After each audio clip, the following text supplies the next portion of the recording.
3 reasons why a Biafran republic cannot suffer economic failure like Nigeria.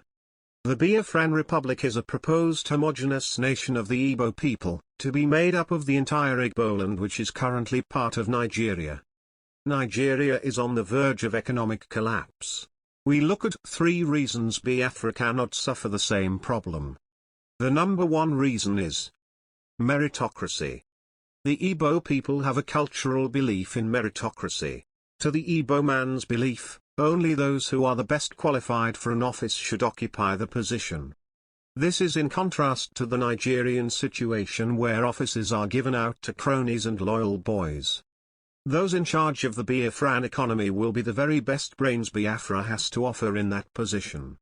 The second reason is that Biafra is a production-based economy. The Igbo economy is vast, diversified and production-based.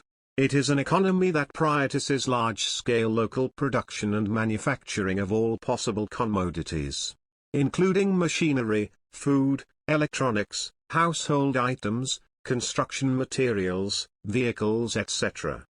Being a production-based economy ensures that the economy is not easily prone to collapse and can maintain stability and growth.